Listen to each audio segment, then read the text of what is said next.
Hai, semangat pagi. Saya kali ini akan mempresentasikan pengantar karya tugas akhir saya. Perkenalkan, nama saya Muni Yasmin. Saya dari Sekolah Tinggi Desain Bali, jurusan Desain Komunikasi Visual.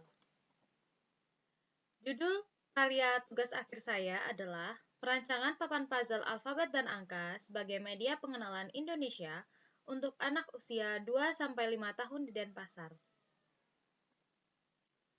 Hal ini dilatar belakangi oleh anak yang diyakini sebagai aset berharga bagi masa depan bangsa, mereka sebagai tunas potensi dan generasi muda penerus cita-cita perjuangan bangsa yang harus diasuh, dilindungi, dan dididik dengan baik. Setiap anak berhak atas kelangsungan hidup, tumbuh, dan berkembang. Mempersiapkan anak-anak menjadi generasi sehat dan kreatif serta berakhlak mulia, sehingga anak-anak kelak akan cerdas dan berprestasi. Hal tersebut merupakan tanggung jawab dari orang tua, keluarga, dan lingkungan sekitarnya. Mengenalkan rasa nasionalisme dan cinta tanah air juga merupakan tindakan yang wajib dilakukan oleh orang tua. Kemudian, saat ini, banyaknya kejadian yang mana maraknya anak-anak terutama usia 2-5 tahun yang lebih mengenal budaya dan bahasa asing yang menyebabkan rasa nasionalis dan cinta tanah air pun berkurang. Seperti ada yang bertanya, "Kamu mau kemana?" Dan malah dijawab, "Ayo nak pergi main." Wah, berarti itu sudah lebih tertanam bahasa asing daripada bahasa Indonesia, bahasa negaranya sendiri. Padahal anak tersebut merupakan warga negara Indonesia. Kemudian ada rumusan masalah, yaitu yang pertama, konsep apa yang tepat digunakan dalam papan puzzle alfabet dan angka sebagai media pengenalan Indonesia untuk anak usia 2-5 tahun di Denpasar. Yang kedua, bagaimana proses perancangan papan puzzle alfabet dan angka sebagai media pengenalan Indonesia untuk anak usia 2 tahun sampai 5 tahun di Denpasar. Yang ketiga, media promosi apa saja yang tepat untuk digunakan dalam mempromosikan papan puzzle alfabet dan angka sebagai media pengenalan Indonesia untuk anak usia 2-5 tahun di Denpasar. Kemudian ada batasan masalah. Yang pertama adalah akan difokuskan pada proses perancangan papan puzzle yang menarik dan dapat mengedukasi anak-anak.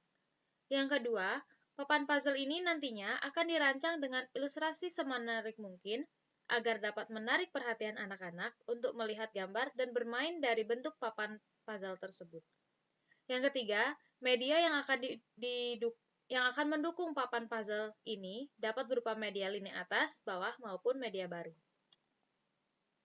Kemudian ada tujuan perancangan, yaitu tujuan perancangan khusus, terdiri dari 3.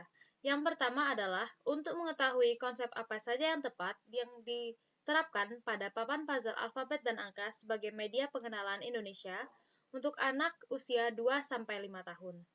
Yang kedua, untuk mengetahui media apa saja yang tepat digunakan dalam mempromosikan papan puzzle alfabet dan angka sebagai media pengenalan Indonesia untuk anak usia 2-5 tahun.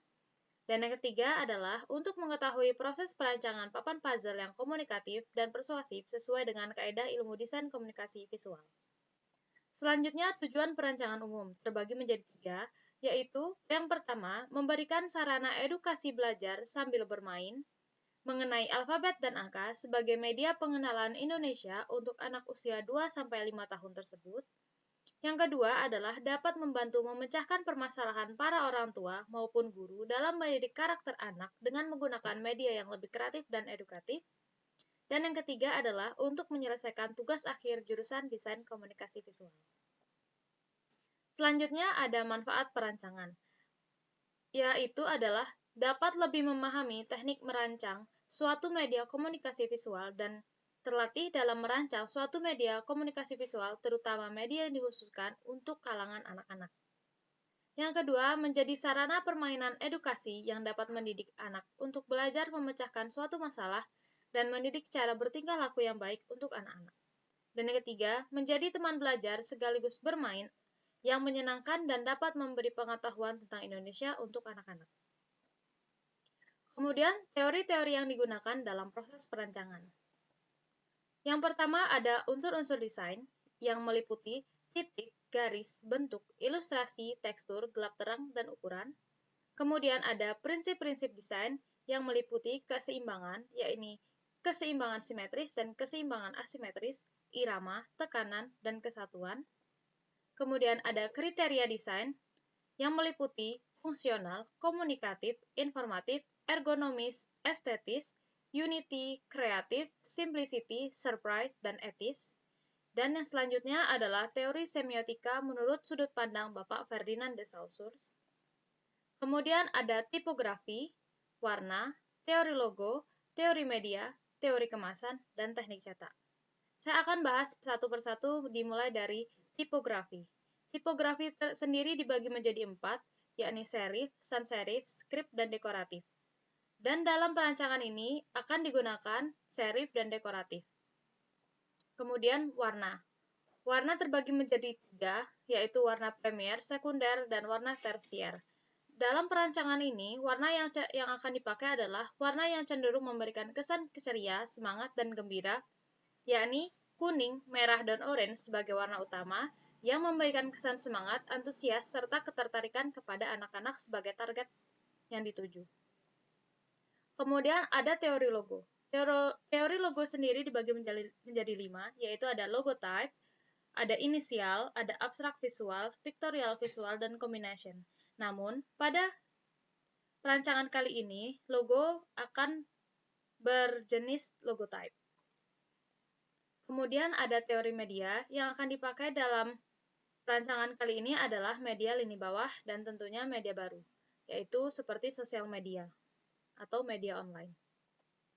Kemudian ada teori kemasan. Teori kemasan ini diterapkan pada pembuatan packaging dari papan puzzle tersebut atau kemasan dari papan puzzle tersebut.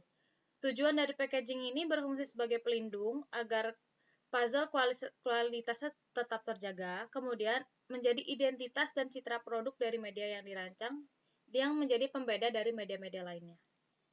Kemudian di sini ada teknik cetak yang akan saya gunakan yaitu cetak offset dan digital printing. Kemudian ada analisa SWOT. Yang pertama adalah dari strength atau kekuatan. Yang pertama, sebagai media edukasi pengenalan Indonesia untuk anak usia 2-5 tahun di Denpasar. Yang kedua adalah mengenalkan Indonesia guna untuk memupuk rasa nasionalisme dan cinta tanah air untuk anak sekaligus bersifat menghibur. Yang ketiga, memberikan suasana yang baru kepada para siswa atau para murid saat proses belajar mengenal Indonesia dengan media papan puzzle, alfabet, dan angka yang akan dibuat. Kemudian ada dari weakness atau kelemahan, yaitu masyarakat masih malas untuk membeli mainan edukasi anak dan lebih memilih menggunakan media gadget dalam hal apapun di zaman serba gadget ini. Yang kedua, banyaknya mainan puzzle lainnya yang hanya menyajikan visual saja tanpa ada makna yang ditambahkan yang dirasa lebih menarik oleh masyarakat. Kemudian ada opportunities atau peluang, yaitu masih tingginya ketertarikan dan keingintahuan anak-anak bermain puzzle yang mengandung unsur edukasi. Kedua, mulai munculnya kekhawatiran orang tua untuk memberikan gadget kepada anak, membuat orang tua kembali untuk memilih media nyata untuk bermain serta dapat mengedukasi seperti puzzle sebagai media hiburan dan edukasi untuk anaknya. Yang ketiga, keberadaan papan puzzle alfabet dan angka yang berbahan ramah kepada anak-anak berusia golden age atau 2-5 tahun yang masih jarang ditemui sehingga persaingan belum terlalu padat. Kemudian ada threat, yaitu ancaman. Yang pertama adalah munculnya aplikasi-aplikasi edukasi di smartphone membuat tingkat ketertarikan terhadap mainan edukasi nyata menjadi terancam menurun. Yang kedua, minat masyarakat untuk mengunjungi toko buku ataupun toko-toko mainan yang menjual mainan edukasi masih dibilang sangat kurang. Selanjutnya adalah target pasar. Target pasarnya saya sendiri adalah untuk di sini saya menargetkan lebih khusus lagi kepada Kota Denpasar. Kemudian orang tua yang memiliki anak usia 1 sampai dengan 5 tahun sebagai target premiernya. Maksud saya target primer. Yang selanjutnya adalah anak-anak yang berusia 1 sampai dengan 5 tahun sebagai target sekunder. Yang ketiga adalah pendidikan orang tua mulai dari SMA sampai dengan perkuliahan. Dan yang terakhir adalah pendidikan anak mulai dari PAUD sampai dengan TK.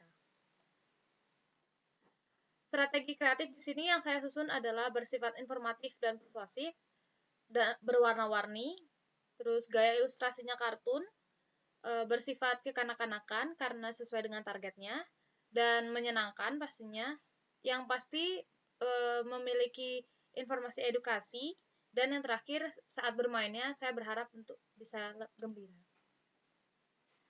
Strategi media di sini yang saya gunakan adalah logo yang pertama sebagai identitas, kemudian papan puzzle alfabet dan angka berbentuk logic puzzle, kemudian ada kemasan puzzle, yang keempat ada poster, kelima media sosial berupa Instagram, keenam adalah t-shirt atau baju kaos, ketujuh tote bag, dan yang terakhir merchandise yang berupa gantungan kunci dan stiker.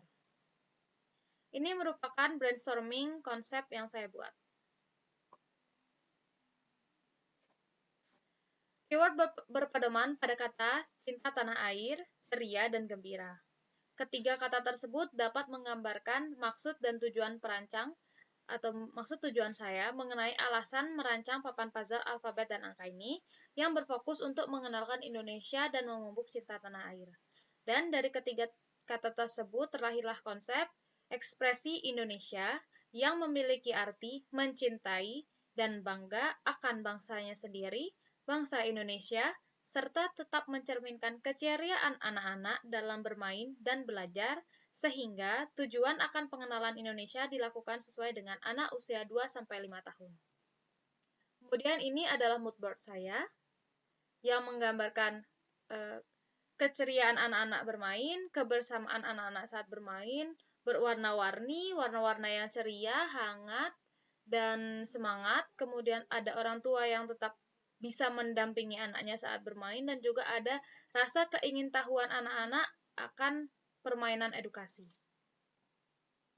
Kemudian dari hasil tersebut, ini adalah prototipe logo saya. Yang pertama adalah yang berwarna, kemudian yang ada logo hitam di atas putih, dan ada logo putih di atas hitam. Sekian presentasi dari saya, terima kasih atas waktunya, dan terima kasih karena telah menonton video ini. Saya pribadi, Muni Yasmin, memohon maaf apabila ada salah kata dan ucap yang tidak berkenan di hati Bapak Ibu Guru atau teman-teman yang menonton. Semoga ilmunya dapat kita ambil bersama dan hal-hal yang buruk dapat terjauh dari kita semua. Dan saya berdoa juga untuk semua teman-teman, semoga selalu dalam keadaan sehat dan dilindungi oleh Tuhan. Terima kasih, sampai jumpa.